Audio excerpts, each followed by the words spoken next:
We have a lot of different techniques inside the app for mindfulness, meditations, breathing exercises. My personal favorite is actually attention training technique that I hadn't heard of beforehand, because that probably helps a lot with my comorbid ADHD and make for me a huge difference. And in the app, that what it allows you is that you can build up habits, learn those different techniques, integrate them in your life, but also use them in specific situations when you might not be feeling good. So what we do is that we recommend specific techniques based on certain symptoms. So the user can choose a symptom, and based on that, we'd say this technique seems to be matching that. Try this. If you want to learn how you can live better with PMDD, this podcast was created for you. This is Mindfulness for PMDD with Diane. I'm Diane, and I'm a registered dietitian and lactation consultant.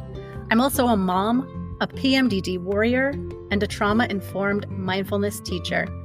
And this is where I discuss topics related to PMDD through the lens of mindfulness and meditation, and where I share all about how mindfulness has gotten me to a place of greater peace and acceptance with my PMDD. I also chat with people who have helped and inspired me along the way, so they can share their wisdom with you too. So let's get started. This podcast is not a substitute for psychological therapy or medical advice. Please take care when listening to this podcast, as some may find certain words or subjects triggering or difficult to hear. Take only what serves you and leave the rest behind. Okay, I was thrilled when I discovered the Belle app, which is an app designed for people with PMDD to not only track their symptoms, but also get evidence-based tools tailored to help with those specific symptoms. And the thing that got me so excited was that among the cognitive behavioral therapy tools in the app were a lot of what I recognized as mindfulness exercises. So here was this app that was making mindfulness accessible to people with PMDD. My guest today is Victoria Schoeffel, who is the CEO and co-founder at Belle Health. Victoria was inspired to, quote, change the status quo in female health after identifying a gap in support for premenstrual dysphoric disorder. While she was at the University of Cambridge, Victoria and her co-founder and Belle Health CTO, Rafael Schaider, combined her personal experience living with PMDD and her degrees in psychology and medicine with Rafael's engineering background to help people living with PMDD get tailored, evidence-based, and proven guidance to help manage the luteal phase. In this conversation, Victoria shares her own personal experiences with PMDD and how she came across a study of internet-based cognitive behavioral therapy that became the starting point or the inspiration for the Belle Health app. So listen to our chat to learn how the Belle app is so much more than a symptom tracker and how it can help you to not only get some relief in the short term, but also build resistance over time.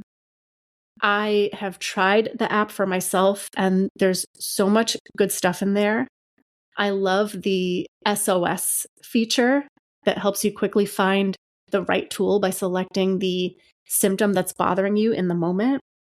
There's also a self-paced course that goes deeper into these strategies and exercises. You can generate a symptom report to take to your doctor if you're trying to get a diagnosis. And Belle Health is now coming out with a Belle Smart Ring, which is going to use your physiological data as like the wearer of the ring.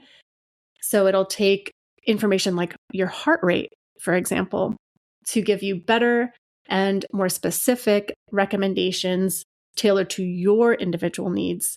And I'm really excited for that to come out. So please enjoy my chat with Victoria Schoeffel. Hi, Victoria. Thank you so much for joining me. Welcome. Hi, thank you so much for having me. I appreciate that you're joining in from Munich, you told me. And so it's 8 p.m. there and it's 1 p.m. where I am. So I really appreciate you making the time. No, for sure. Like, as our really kind of not having a good work-life balance right now, so would still be here otherwise anyways. Okay. So I had mentioned to you that, before we jump in, one of the things I love to do on this podcast is just kind of state like where I am in my cycle and what I'm experiencing. And if I have a guest who also experiences PMDD, I like to include them. And you said you'd be up for that. So I can start. I am day 16 today. And I felt the luteal phase kick in yesterday. Like I woke up tired, and I normally don't unless it's the luteal phase. I woke up tired and irritable. And today I feel like my strength is down. My appetite is up. I deal with dysautonomia. So I'm feeling that more today, like more dizziness. And I'm feeling it. It's like clearly here. The luteal phase is here. I feel you. I definitely feel you. Also day 16. So we're also just feeling like the luteal phase starts and kind of like really a bit anxious, to be honest, of like, okay, now it kind of starts again of just celebrating the time that was so good and like knowing that it will not stay like that. Already not being able to sleep as well yesterday night anymore and knowing, okay, like it's probably just getting worse. I also for myself notice that often like a pattern that it gets worse at the beginning of the luteal phase, then it gets a little bit better again for me, and then it gets way worse again. And I kind of like correlate that to the changes in progesterone in the end. Yes. So I'm kind of like really anxious right now for this particular phase, and then hoping, okay, like maybe then I kind of adjust to like this phase again. But yeah, feel you very, very much. I am so glad that you shared that because I experience a very similar thing. It kind of ramps up, but then it settles down a little bit. I think sort of toward like, let's say we're looking at the last 2 weeks before my period, right? It's like that first week of my luteal phase. It'll start off bad and then it'll get better for a few days. And then it really kicks in, let's say in the last like week or so before the period. I'm totally experiencing the same thing. And I've been thinking about it quite a lot of like, it makes sense when comparing that to the hormonal graph. But then also sometimes I've been kind of reasoning of like, okay, maybe my brain adjusts to like, okay, this is my new normal. Then it gets like a little bit better in coping. And then it gets like worse again somehow because it's getting too much. So I'm not, I've been like having those theories to just explain of why am I feeling like that? But I think that's also one of the areas about PMDD where just more research is needed of like, where does it kick in? Like, what are the differences in different types? Do most people experience it like that, or are there different patterns of like when that actually occurs? And that's something I would be very, very excited about to see in the future. Oh, okay. This is so good. It's getting juicy already. All right. So before we get ahead of ourselves, because we are going to talk about, you do have a PMDD app, and there's a lot of research that's going on behind that app. And I'm so excited to talk about that. But let's back up a little bit because I want to know first if you could tell us a little bit about, yourself and your experience with PMDD. Yeah, well, where to start? I think like the main thing to know about me is that I'm a massive nerd. So I love to study and did that quite a lot. So I have multiple degrees in philosophy, psychology, and medicine actually before getting into like this whole project right now. And that really defines me quite a bit, that I just love to learn and like hear things. And that brought me also really like into the PMDD space, I think, from my intellectual perspective, because there's just so much to explore, so much not known, and so much new things to add about PMDD. To be honest, it's been like, it's a really like a journey I think that like many others go through as well. I very clearly remember first actually learning about PMS when I was probably 21. Right. I think it might be like a bit unique that I haven't heard about that beforehand, which might be related to coming from Germany. And there may be even less of a conversation even about PMS existing. I learned about it when I was living in the US for a while and studying there. And I realized that in the end that something exists about the menstrual cycle impacting it when I realized that I had always really, really bad conflicts with my ex-boyfriend back then. And at some point I was able to see the pattern of that. I was just not able to emotionally cope. I still think that like he was wrong in the end to not about it, but that there was like just this difference of like how well I could adjust, how well I could deal with it. And from that point onwards, it kind of like, I got like more and more and learned more per se, but in a very, very slow way without really realizing the full impact of it. And I then went on to study medicine after that. And like relatively at the end of my degree, still, I've never heard about PMDD at that point, not mentioned a single time in any of my curriculum. I also checked back everything that I had, and PMDD doesn't exist in like that universe there. But at some point there, like I had this moment where I was preparing for a presentation and I was just freaking out. I was feeling so bad. I could just not focus. I was anxious. I was just not feeling like myself. And then on the next day, I got my period. And all of a sudden I had this light bulb moment of like, oh, I'm feeling great. Like I'm actually in pain. I do have strong period pain, but I'm like, my mind felt like clear all of a sudden. So there's like just not this fog in front of me, like something that makes everything just look dark and gray in many ways. And on that day, I actually Googled like it again deeper, and I was like, come on, like I'm studying medicine. Like I've been going to my gynecologist, actually back in Germany always.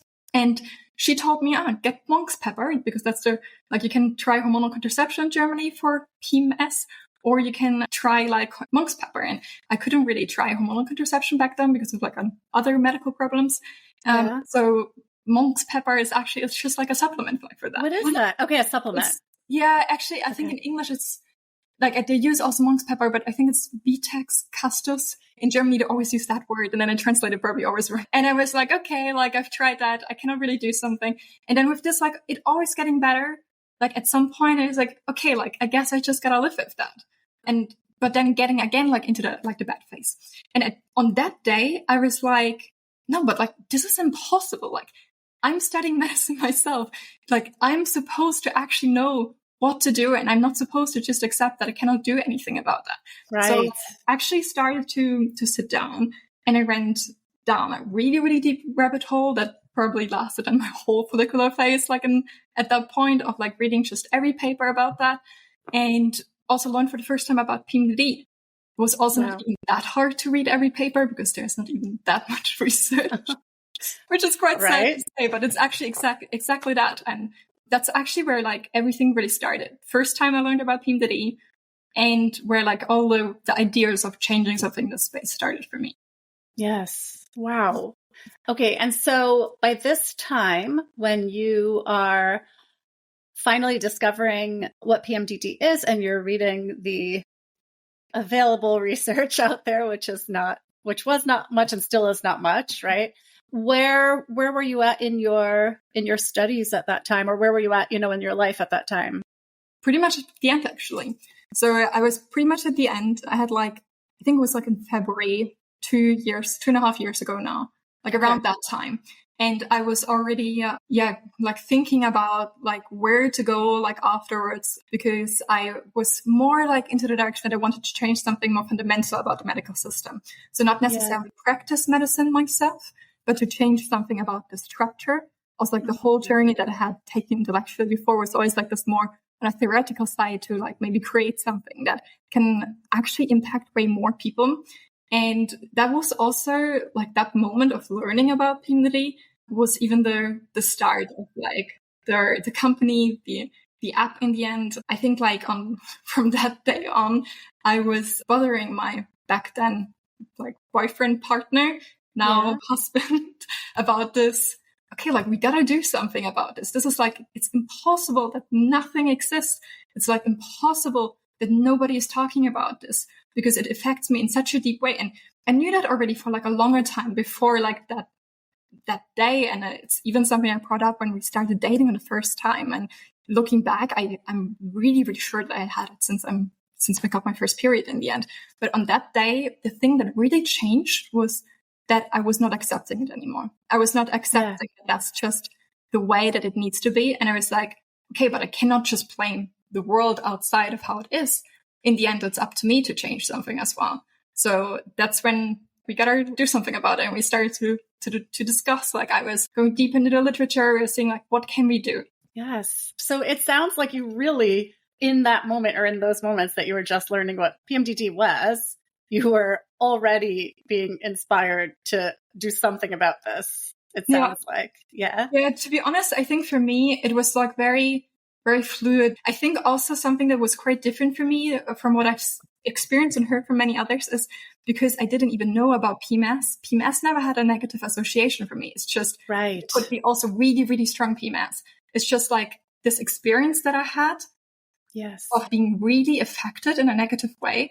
That was like the first description of it. And then understanding deeper those differences helped a lot. But I think I skipped that part where it was like, like somebody would see that as something that's not strong or that's like not worth doing something for. I just knew in the actual medical system, they would not really have resources. And to be honest, I don't blame the doctors in the end, because if you don't have it in your medical education, how are you supposed to do something? Like I didn't learn anything. I know that my colleagues and friends that I studied with, I'm the one that prints it up and said like, hey, like you gotta know like, about this. You gotta recognize this. But then like look at the medical reality in most countries. You have very, very little time to actually provide any type of treatment. You don't have the time to like dive as deep. And then if it's not mentioned a single time, there's so much to learn when you study medicine. It seems then like something like on top of it, and you don't realize actually how much it affects actually so many individuals around the world and to what degree. Yes.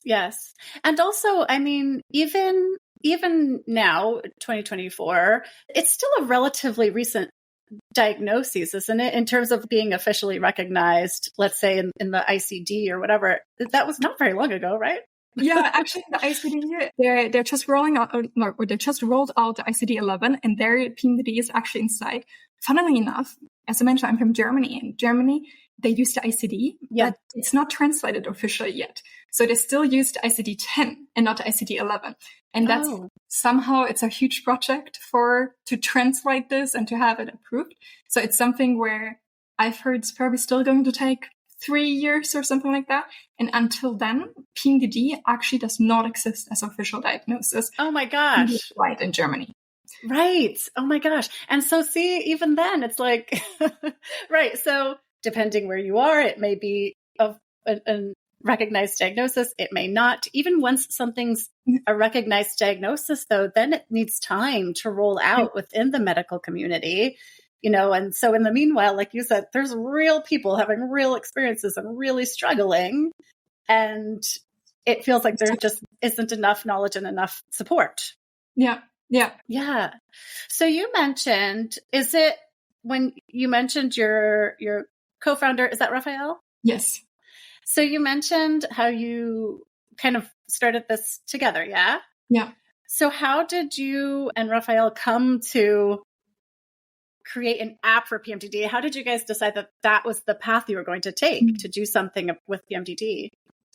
Actually, I think I was very, very persistent about it. So it was actually still like in that phase of like even realizing the term PMDD at that moment, not necessarily the experience, but this term of PMDD. And within those like 2 weeks of deciding, okay, I want to change something about this. I want to make like a different. I was going through the literature and I came across a paper from researchers that had developed our internet-based cognitive behavioral therapy for PMDD. And those researchers were also based in Germany. I was actually at that point, I was studying in Cambridge in the UK. So I was still living in the UK back then. And I was reading their paper, and it was very, very interesting because their therapy program had quite good effectiveness. Also, for myself, certain treatment modalities were just out of question. I could just not go down that route. So when I was reading like those results, I was like, that's super, super, super interesting. At the same time, I was aware in different ways already that in Germany, there was like this system that was quite new at that point. So like 2 years ago, it had just launched, where apps, when they are medically certified and when you have research studies that can prove that this app is our medically effective treatment for a certain health condition, that they can be reimbursed by the public health insurances. In Germany, most people are actually like insured by public health insurance, around 90%, and even private health insurances then go into like reimbursing them. What that means is that actually people can get access to a treatment and also to information via an app. Their health insurance will just cover the costs. And whether they get access to it or not is just based on the individual doctor's decision on whether they have that health condition. And that seems such an interesting system for especially something like PMDD, because even most doctors don't have the time, the knowledge, the resources to go down that route, to explain all the things that you can do, like all the different treatment options, and also consider like cognitive behavioral therapy, because treatment places, therapy places are just not as available. And that seemed like a very, very interesting system to me on the one hand. And then on the other hand, I read this paper by the researchers. And when seeing that, I actually contacted them. So I wrote them an email and I was like, I read like your paper. Would you like to have a chat about it? And got in touch, had some conversations about it. We all agreed that PMDD is something that we got to do something about. And at the same time, what they were saying is like, we are right now in the university context. We're researchers. So we do research, but our role in this is not to actually make sure that it's available afterwards. Because to make sure that you have like an app or a digital therapy program in a system, there are a lot of different steps involved, a lot of costs. Right. You need to like keep up, and researchers cannot do that. It's like a very, very different project. And they said it's really sad because when we ran this first study that they did, that was also all based in Germany. There were like women from all over Germany coming, and they're still writing them up to that date. They still wrote them up to that date of like, can they still participate in that program? Can they have access to that program? Because they saw this is about that. And they were just like, yeah, we can't. Like, we can't, because you do the research and then the things you created, they end up in your drawer. And we had then like this continuing conversation, and we're like, okay, like my husband comes from the technical side, so Raf comes from the technical side. I was like on the medical psychological side, and we were like, well, we can do that. So we kind of sat down and we're like, okay, let's like, how can we actually make this happen so that we create an app for this, that it can actually be available to people. And that's really the whole start of the app. And that started within this research context. So we like kind of then continued, we got like our recruited for a PhD student via the university who would run like a new clinical study. We got like into the whole development of the app with also this focus on the therapy program. And it's included in the app, considering all the things that you need to do to make sure that the data protection is good, that it can be medically effective, that it's like safe. It's like a lot of extra things to consider for like those types of systems, and set up our actually like 2 clinical studies. Like we're now running the first one for checking, okay, is this program that also the researchers developed before, is like an app adapted version of this program actually a medically effective support treatment for reducing symptoms and improving quality of life? And that is a question that's being studied right now in the current clinical study? Exactly. Okay. I want to go back for a second because I don't want to leave out Rafael. You mentioned that Rafael has a tech background? Yeah, he studied engineering and worked in also like previously as like an engineer already at like another startup. Also like in Cambridge when I came up, and I convinced him to quit. So that he joins my efforts to make like a difference to this whole area. Yeah. So did you guys meet in Cambridge? Yes, but we were also already like dating like at that point, like before. So we were dating, living together. He's been like through many PMDD cycles with me already. Yes. So he already felt the pain from the other side. I think that exists too from a loved one, from like a partner's perspective. That PMDD is, when you're in a relationship, it's not something that only you experience, but you experience it as a couple. Absolutely. Yes. It's like for sure, like a very different experience and different struggles than with that. But I think that probably helped in convincing him of like the importance of this. Yes. Okay. So you came across some people who were already researching internet-based cognitive behavioral therapy for PMDD. And that was sort of the beginning of this, creating an app using that knowledge, that information.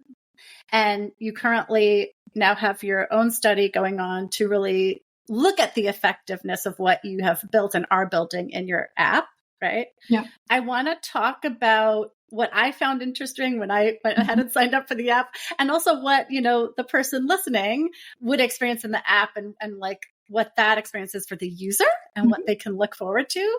So for me, the reason I was so excited to chat with you about this app is because, I came across your app, I think, on Instagram. I'm scrolling and it was giving me, I think, like, I don't know what you call them, sponsored posts or something every now and then.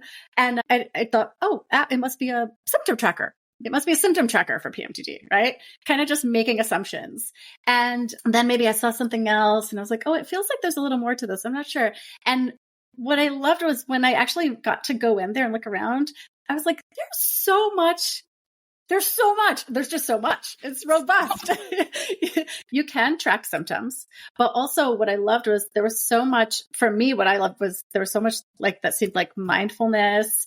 And then you've got the CBT. There's just for me, it felt so robust and like so many different things you can do within the app. And you're not just saying, here, track your symptoms, or here, we're going to toss you some like notifications about like some little task you could do today to try to feel better. It's actually really, really, really deep. And there's so much that a person can do in there in the app.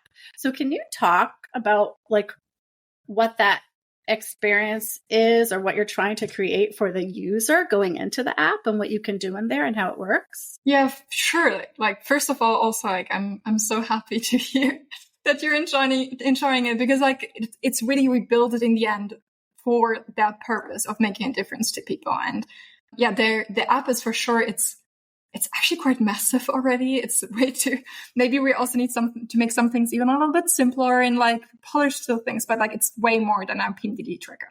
So I would really divide it into like two categories of it. One part is that you can track symptoms for PMDD, and we built that part also really with PMDD in mind. So we talk to a lot of different doctors that are actually also treating actually PMDD, not that many of those, but there are like some that are specialized, and talk with them of, okay, like how would you actually need symptom tracking data so that you could use this to diagnose PMDD? We looked into research for that. And for example, one thing that in research is actually commonly used is the daily record of severity of problems, which actually where you need to track your symptoms on a scale from 1 to 6 or 0 to 5. And that's really, really important, because for PMDD, you actually need to see that difference. And if you have our symptom tracker where you're just tracking with emoji, your doctors will tell you, like, yeah, sorry, like, can you please go back and like track this again on a piece of paper? Because actually we need the data more accurately. So we saw this problem on the diagnosis side, and we're like, okay, like this is something we can build into like the tracker. And at the same time, we built down like the tracker to consider like PMDD, but PMDD experiences can be very, very varied. There are a lot of comorbidities, which means that actually you basically need to be able to track whatever you want. So that's then the next step is that like what we built in is that you can yourself add in any symptom that you want and compare that really with your menstrual cycle and see like in the data analysis of like, how do your symptoms actually differ between your follicular phase and your luteal phase? What are maybe the symptoms that are most prevalent for you? What is like most bothersome? Is there something that you should focus on?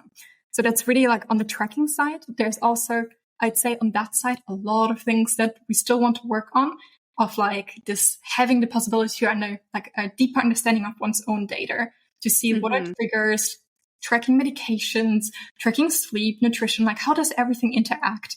And how can you then work with recommendation?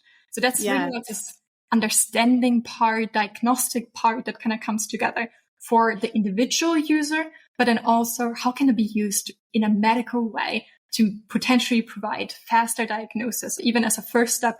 How can we include doctors in that part? So that's this side of it where I sometimes get like a little bit angry. I say like, more like it's usually men in the startup space of, like you're building a period tracker. I'm like, no, we're not building a period tracker. It's not a period tracker. It does include a period tracker. It does include a symptom tracker, but it's actually really a tracker for PMDD and PME probably, so that you can understand how do actually other health conditions also vary with the menstrual cycle. What is maybe PME and what is maybe PMDD, and where can you actually make like a difference? So that's that one aspect of it. And it's hard. An app will not solve everything. Like just to face it, right? Like it's right. So if somebody says, you're promising me that like an app is going to like undo my PMDD will be gone and then I'm just fine. It's like, no, it's not going to do that. All that it can do is to provide support, to make it easier, accessible, and also like to help you integrate positive lifestyle habits long-term in your life where there is good evidence that it actually helps. And all of those in the app are based on CBT, some also DBT techniques that have been developed specifically for PMDD, and also where we already had that previous research study that our research collaboration had done on that type of content. I love that. It sounds like, well, firstly, I love that everything starts back with the research. So you mentioned, only putting in certain tools that you felt you had enough scientific evidence for, but then it's taking all the information that you as the user are adding in about your symptoms and your experience and kind of trying to guide you toward the tools that may help you find some relief or some benefit, and then guiding you through that. So as opposed to having everything really kind of segmented and separated in your life, right? I'm tracking my symptoms over here. Oh, someone said this might help me. Okay, now I have to go figure out how to do that thing, or, learn how to, whatever it is, do this technique or go find a way to meditate. It's kind of all kept together within the app, which I love so much. Yeah, that's definitely really the goal. And there are a lot of like small parts here and there of things that you can do where like if you spend more time on the app, probably there are some of them are even really hidden where we need to bring them a little bit more obviously out, because there are a lot of different like features that kind of come together to create. It's really thought through from the beginning to the end about somebody who has PMDD. Like, how can we support somebody who has PMDD? And that's also the next things that we're going to build, that we're going to include to like add into that. Like, what could make that better? And how can we make it the most customizable so that it actually can reflect the experience of also different people with PMDD, where it's like very, very different. And I guess like one thing about that is normally when you build an app as our early stage startup, like what happens is people tell you, you got to launch early. You got to just put it out. Like, even if it's like still quite bad, just put it out. It's like they call it then our minimal viable product. And for us, this is a little bit different because we started with this research study. We started with this German model where we built our huge, extensive system. And this system is something that's tested in a clinical study. There's like a lot of extra features about data protection inside that are not even discussed like in any other system, or for example, accessibility of color accessibility, like other accessibility features that are really important if you think about it from a medical perspective. And we built this whole system with also users included and user testing, but it had to be all within the system that you first build it, then you do like clinical studies on it, and then afterwards you actually just get to market. So it's a very, very different system. It makes it also very hard as a company because you actually for a long time like also just not having like any income to really support that system. But what happened with that for us is that when we launched our international app, it's and in English the app as well, after users had asked us to have it also available in English, this was already a huge system. This is like not the first iteration. We had already so many different releases. So probably the first app version was out in February 2023. The actual app right now was released in end of June 2024. And between that, we've been working a lot and very hard on it. And not only my husband and I, but like by now also like a team to make that happen. So it's quite comprehensive already. So it will not solve everything for sure, but I feel quite confident to say it's for sure like the most comprehensive app for PMDD that is right now on the market. Who do you like envision using? And I'm obviously you've already tested it in so many ways and with so many users. So I guess how do you envision people using the app? Who do you envision using it? Because it sounds like you can even use it if you're like trying to confirm that you have PMDD, right? And you want to like track and show your doctor your symptoms, but it sounds like it can be used in so many different ways. Or so I'm wondering kind of like who's coming to your app, or who are you like, how do you envision people using it? Yeah, I think there are like kind of three groups that we see that are in that space. The first group is really maybe still like in the phase of trying to get our official diagnosis. And for that, you do need to track. What you can do then with the app is to track it in the way that you do need to track it. If you have also, in the end, if you want to have an official diagnosis, it's the best to go to a doctor who really knows what they're talking about in that area and that use the systems that are recommended for that. So that would be, in the end, the daily record of severity of problems for a diagnosis. And you can do that inside the app, and then you can export your data in a way that it's like very easily readable for a doctor, so that they can just take like a look at like the data, see the patterns inside it, and then thereby do a diagnosis. So that's the first group. And I think that group is also a little bit mixed in with people that we've been talking with that want to see that for themselves, of like, how does it change? Like, how do my symptoms change? How do they improve? Is there like anything that worsens them? And how does that maybe like correlate with other factors in my life? I think then there's a second group that really comes like more for like where maybe like the stronger reason they tend to track as well, but like where the stronger reason is really the content, like the exercises, the CBT techniques, there to have like that, like in that place on things that are actually specifically also information that relates to PMDD. So not something that's just in general a meditation, but that's something that really relates to this. And also to have like this easy access to know based on a symptom, what can I maybe do? So that I actually don't need to think, because in that moment when I might be having a PMDD crisis, I can think. That's like the whole point about it. So I actually really need some quick support and some way to calm myself maybe like down. And that's, I'd say, like a little bit like a second use case, and there's for sure like our overlap. And then I think like a third one that we see like a little bit, and then we want to also like that we'll be working on extending features for that, is actually, I think a lot of people have like a mixed version of PMDD, which might be more PME, but who knows anything about PME right now, because there's even less literature available about PME.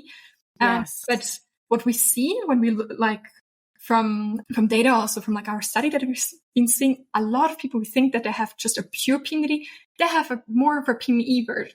So that means symptoms that worsen before the period, but there are also symptoms already there otherwise. And it makes a lot of sense, because there's like a whole mix up that a lot of other health conditions also worsen with the menstrual cycle, have changed with the menstrual cycle. So migraines are known for menstrual migraines. Right. Epilepsy, there's a form that only occurs before the menstrual cycle. ADHD, depression, the bipolar changes. So like there's like a lot, even like actually insulin resistance in everybody, and people who have diabetes change. So to extend those variations and to understand what is like maybe something that is really like pure PMDD symptom, and often you cannot really differentiate it well, or something where it's this impact of the menstrual cycle.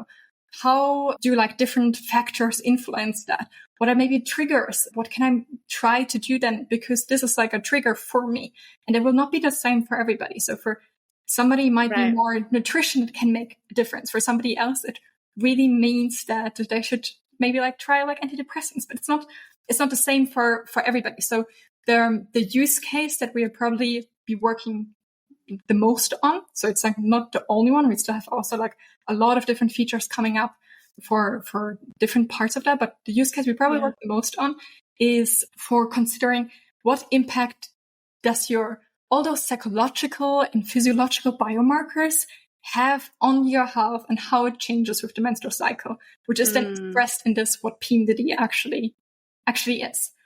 So better tracking, better data interpretation. We also have like a really exciting project for that coming up with like another research corporation that I don't think I can talk about this yet. But that's really like, I think, a third use case where there comes just even more complexity than like a very clean symptom pattern of PMDD. Right. That's so fascinating. You made a really, really excellent point about PME. And for anyone who may be listening who hasn't heard of PME, that's premenstrual exacerbation of some other condition. And so what's happening is you already have those symptoms throughout the cycle. And then the luteal phase comes along and worsens some or all of those symptoms of that other condition.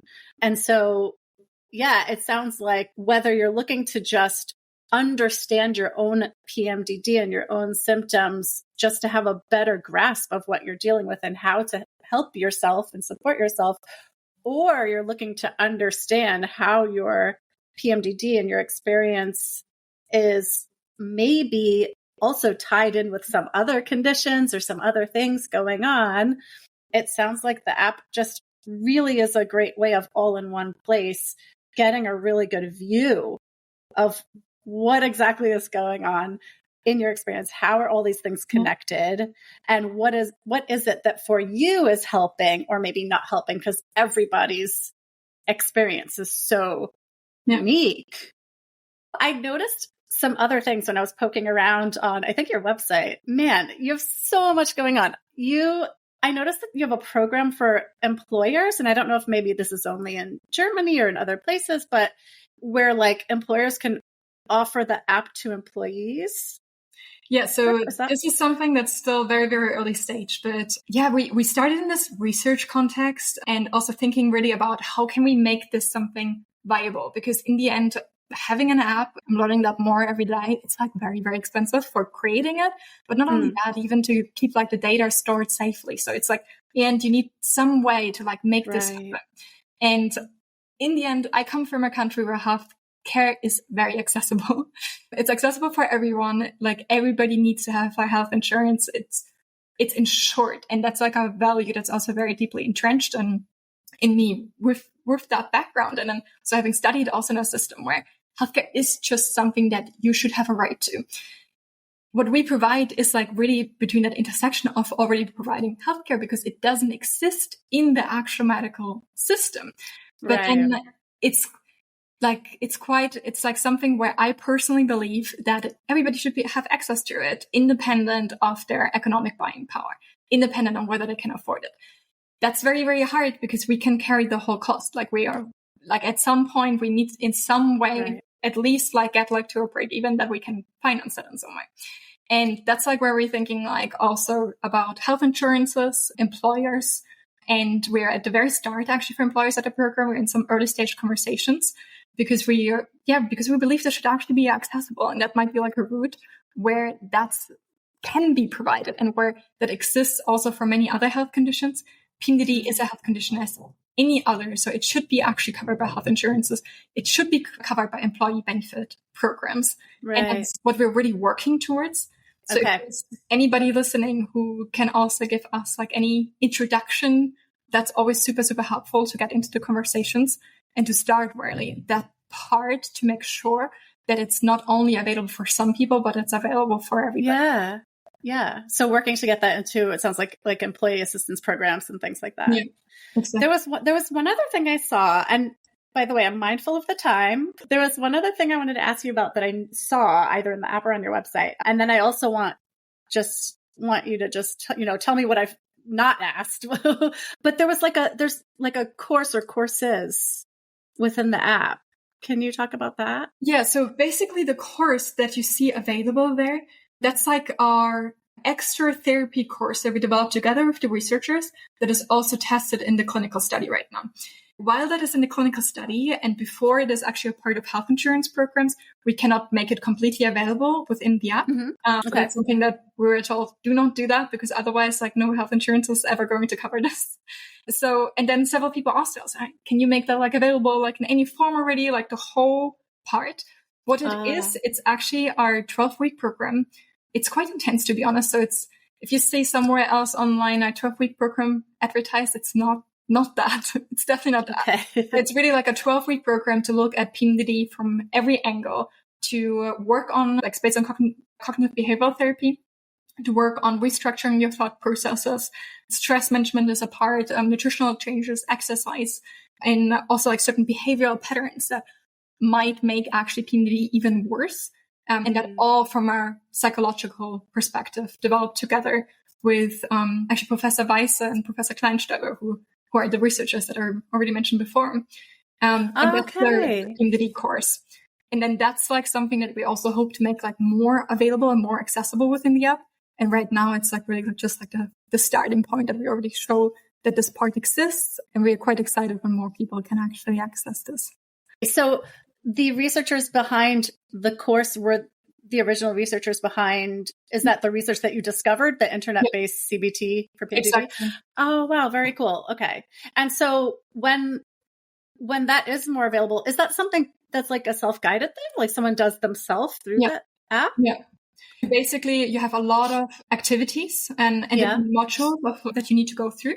And you start in the first week to learn more. Those modules are called psychoeducation, to learn about the condition, to learn about causes and different perspectives, but also reflect always everything back to yourself, and goes on with like treatments, and then goes really into like our psychological treatment of different parts of PMDD. So for example, what are common thoughts that you're experiencing during PMDD?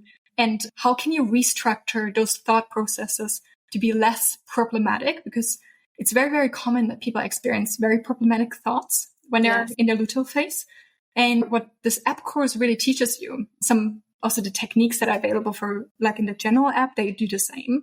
But what the app course in a way, way deeper way is, it guides you through very structured to take the time aside. So to take even like 2, 3 to 4 hours per week minimum to actually do it in a good way, to go through it and to work very, very specifically on the things that you're experiencing and how with psychological coping strategies, you can reform those experiences.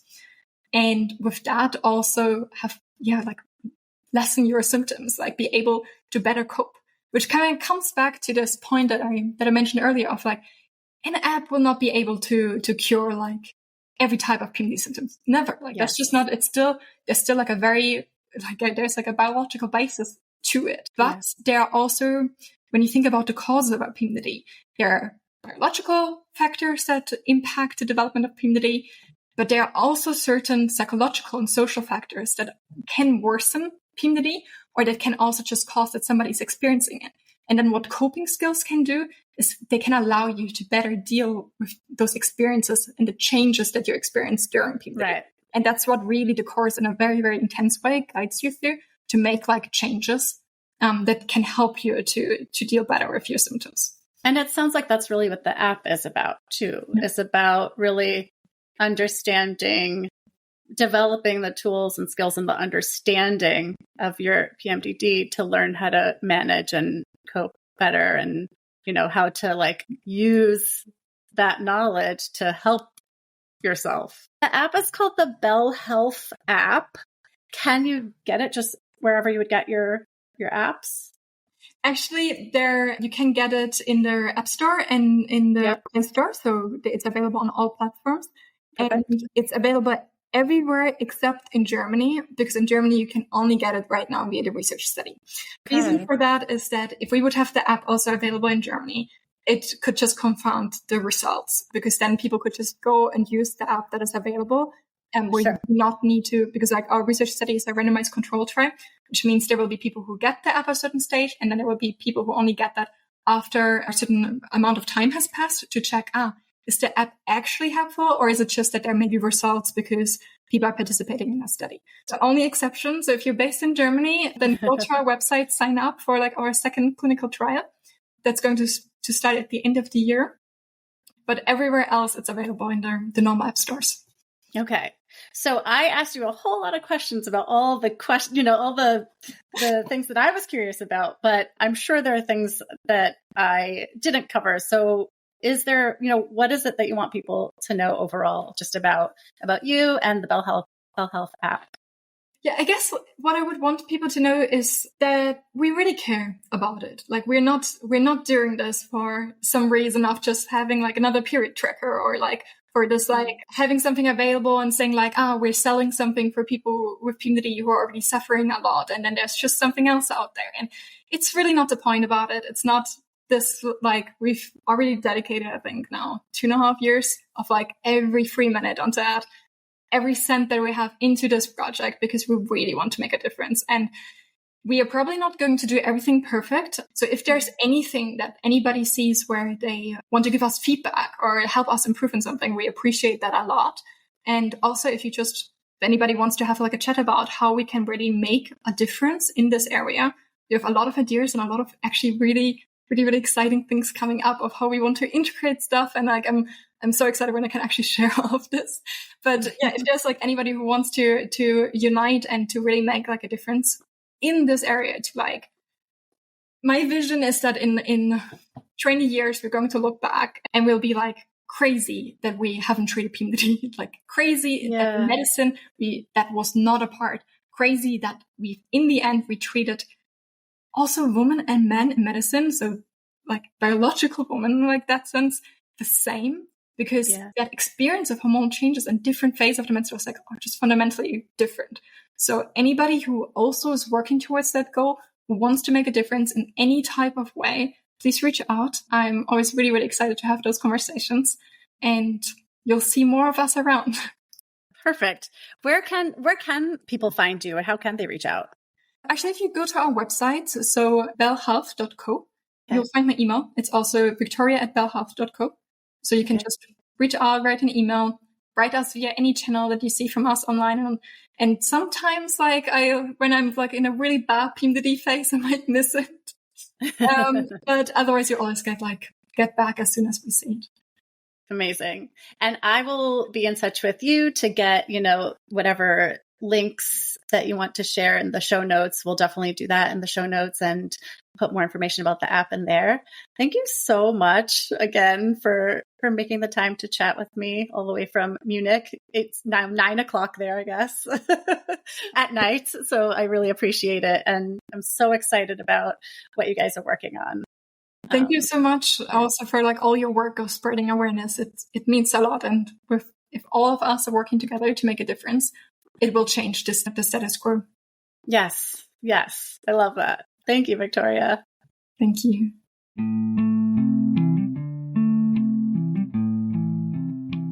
Thank you so much for listening.